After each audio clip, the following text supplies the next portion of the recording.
दोस्तों, जैसे ही एक तरफ अल-जुलानी की लीडरशिप में HTS नाम के एक ग्रुप ने सीरिया के ऊपर कंट्रोल हासिल किया, तो बिल्कुल वैसे ही दूसरी तरफ मुस्लिम दुनिया के अंदर और स्पेशली जो सोशल मीडिया है मुस्लिम दुनिया का, उसके ऊपर सूफियानी बादशाह की चर्चाएं शुरू हो गई। आप में से शायद कुछ लोग ऐसे होंगे जो ऑलरेडी जानते भी होंगे, और जो नहीं जानते हैं तो उनको जानकर शायद हैरानी भी हो कि जिस तरह से आज से लगभग 1400 और 1450 साल पहले ही नबी सलाम ने आखिरी दौर में मतलब क़यामत से पहले हज़रत इमाम मेहदी के इस दुनिया में आने की खबर दी थी, और साथ ही साथ पैगंबर हज़रत ईसा अलैहिस्सलाम की इस दुनिया में दोबारा वापसी की भी पेशन गोई की थी। बिल्कुल वैसे ही नबी अलैहिस्सलाम की तरफ से एक सूफियानी नाम के खतरनाक और जालिम बादशाह के बारे में भी बताया गया था कि जो मुल्क शाम मतलब के सीरिया के इलाके से निकलेगा और मुस्लिम दुनिया में वो जो तबाही मचाएगा और आम मुसलमानों के साथ वो जो खतरनाक और जालिमा सलूक करेगा, उसको इमेजिन भी नहीं किया जा सकता। तो अब सवाल ये बनता है कि शाम से निकलने वाले सूफियानी बादशाह का खुरूज सच में हो चुका है कि सीरिया के अंदर जो अब एक नया चेहरा नजर आ रहा है, मतलब कि अबू मोहम्मद अल-जुलानी वही सूफियानी बादशाह है कि जैसा कि सोशल मीडिया के ऊपर बहुत सारे लोगों की तरफ से अपने अपने लॉजिक के हिसाब से और अपनी अपनी दलीलों के हिसाब से दावा किया जा रहा है। तो अगर आप भी इसी सवाल का जवाब ढूंढ रहे हैं तो जाहिर है इसके लिए हमको सबसे पहले सूफियानी बादशाह को ही जानना होगा। क्या आखिर इसके बारे में हदीस के अंदर क्या आया है, ये कैसा होगा, कौन होगा, इसका मकसद क्या होगा और इसकी निशानियां क्या होंगी, और इसके आने से बाकी दुनिया पर क्या असर पड़ेगा, और इसकी जो खतरनाक और ताकतवर फौज होगी वो अचानक से जमीन के अंदर क्यों धंस जाएगी। सलाम स्टूडियो के नॉलेजेबल फ्रेंड, सबसे पहले आप लोगों के लिए ये जान लेना जरूरी है कि ये जो सूफियानी बादशाह है इसका डायरेक्ट कनेक्शन आखिरी दौर से है और ख़ास तौर से हज़रत इमाम मेहदी के साथ है। रिवायतों से पता चलता है कि जब हज़रत इमाम मेहदी का ज़हूर हो जाएगा तो एक काले झंडे वाली फौज उनकी मदद के लिए निकलेगी। ये फौज खुरासान से मतलब कि आज के उस दौर से निकलेगी कि जहाँ पर ईरान या फिर अफगानिस्तान जैसे देश मौजूद हैं। दरअसल ये काले झंडे वाली फौज एक ऐसे खतरनाक बादशाह से ही लड़ने के लिए जा रही होगी कि जो उस दौर में एक एक करके सारे मुस्लिम देशों पर कब्जा कर रहा होगा। लेकिन रास्ते में ही जब इनको इस बात की खबर मिलेगी कि दुनिया में हजरत इमाम मेहदी जाहिर हो चुके हैं, तो ये लोग अपना इरादा बदलकर हजरत इमाम मेहदी की तरफ मुड़ जाएंगे। वहां पहुंचकर उनकी लीडरशिप को कबूल करके उनके हाथों पर बैत करके अब उनकी फौज में शामिल हो जाएंगे। हजरत इमाम मेहदी की जिनका असली नाम मोहम्मद होगा और जो आखिरी पैगंबर हजरत मोहम्मद सल्लल्लाहु ताला अलैहि वसल्लम की नस्ल में ही पैदा होंगे, और जिनके बारे में निशानी के तौर पर यह भी लिखा गया है कि उनके चेहरे पर एक तिल होगा और वह इस दुनिया को इंसाफ और अमन से इस तरह से भर देंगे कि जैसे ये दुनिया पहले नाइंसाफी और जुल्म सितम से भरी हुई होगी। वो एक एक करके बड़े बड़े शहरों को फतह करेंगे कि जिसमें फिलिस्तीन, बैतुल मुकद्दस भी शामिल होगा। उन्हीं के दौर में ही दज्जाल का फितना शुरू होगा और फिर दज्जाल को ख़त्म करने के लिए ही हज़रत ईसा अलैहिस्सलाम की दोबारा दुनिया में वापसी होगी। उसके बाद हज़रत इमाम मेहदी मुस्लिम रियासत को, जो दरअसल एक मुस्लिम खिलाफत होगी, उसको मक्का शहर से कंट्रोल कर रहे होंगे। तो उसी दौर में ही सूफियानी फितना जाहिर होगा, मतलब मुल्क शाम का एक ताकतवर बादशाह हज़रत इमाम मेहदी से मुकाबले के लिए अपनी ताकतवर फौज रवाना करेगा, मगर सूफियानी की ये बड़ी और ताकतवर फौज हजरत इमाम मेहदी तक पहुंच ही नहीं सकेगी। पहुंचने से पहले ही रास्ते में तहस नहस हो जाएगी। वो इसलिए क्योंकि हजरत इमाम मेहदी को खुदा की गैबी मदद हासिल होगी। इसलिए जब ये फौज रास्ते में ही होगी तो अचानक से जमीन फटेगी और इस फौज को अपने अंदर संभालेगी। इस दौर में मुसलमानों के सामने सबसे बड़ा चैलेंज ये होगा कि अगर वो सूफियानी की साइड में मतलब सूफियान के साथ खड़े नहीं होते हैं तो वो जुल्म सितम करेगा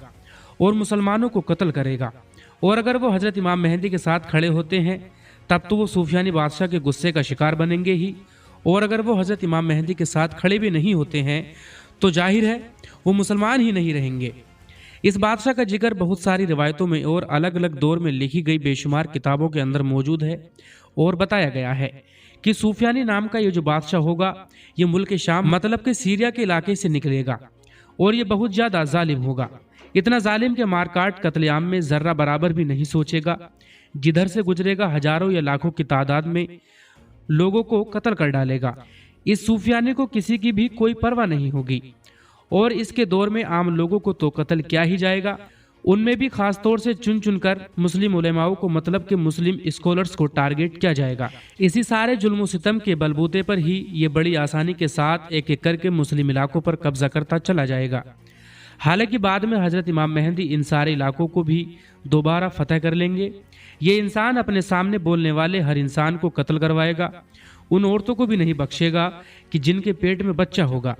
अपने दुश्मनों को मौत की सजा देने के लिए उबलते हुए तेल में डलवा देगा। अपने मुखालिफ को दर्दनाक सजाएं देने वाले इस सूफियाने का खुद का चेहरा भी बहुत ज़्यादा डरावना और ख़तरनाक होगा।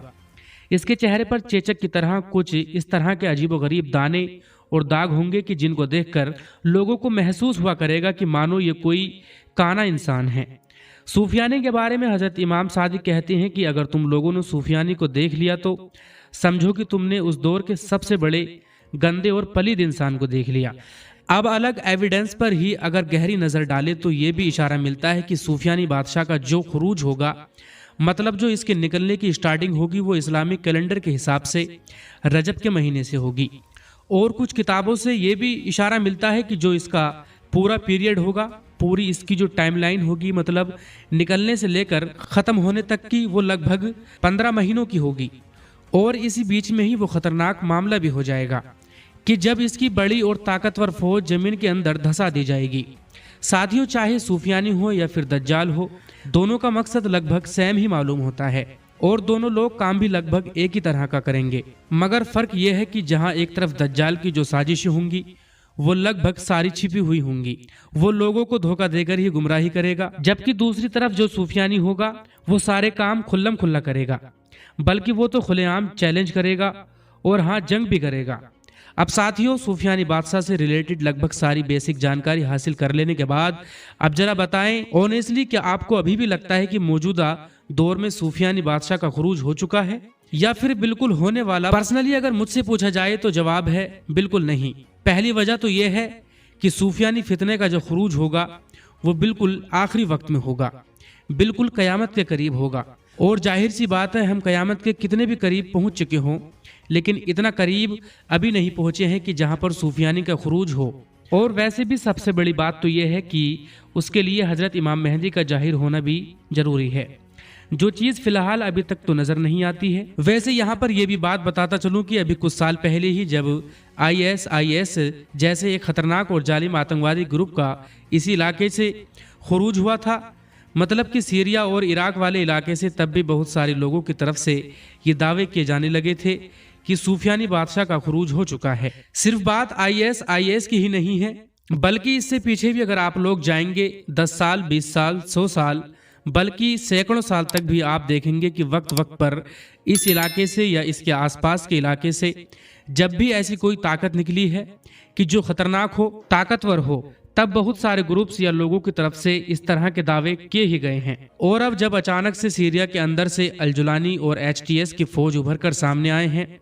तब एक बार फिर से इसी तरह के दावे किए जाने लगे हैं। याद रहे, यहाँ पर हम ये बात नहीं कह रहे हैं कि अल-जुलानी सही है या गलत है, अच्छा इंसान है या बुरा है। वो इजराइल और अमेरिका की साइड में है, उनका एजेंट है, उनका आदमी है, या फिर सीरिया, फिलिस्तीन और लेबनान जैसे देशों के आम लोगों का वो सच्चा लीडर है, या ये सारी चीजें अपने आप में एक अलग टॉपिक है। लेकिन हाँ, ये जरूर कह रहे हैं कि सूफियानी से इसका कोई कनेक्शन नहीं है,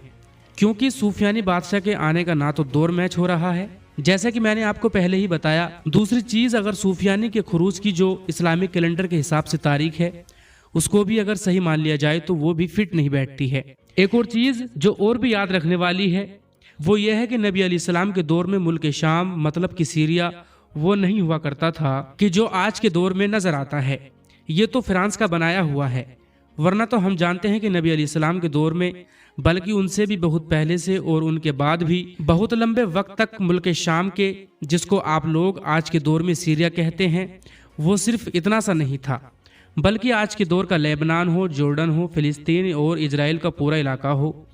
और ख़ुद सीरिया हो, ये सारा ही इलाका शाम कहलाया करता था। तो इसलिए एक पॉसिबिलिटी ये भी है जब सूफियानी का खुरूज हो तो आज के दौर के एग्जैक्ट सीरिया के बजाय लेबनान, जॉर्डन या फिर फिलिस्तीन वगैरह के इलाके से हो जाए। उम्मीद करते हैं कि आज की इस वीडियो के जरिए से आप लोगों को सूफियानी के टॉपिक पर बहुत कुछ जानने और समझने को मिला होगा। मगर फिर भी इस मुद्दे पर आप लोगों की अपनी जो राय है कीमती वक्त निकाल कर कमेंट्स बॉक्स में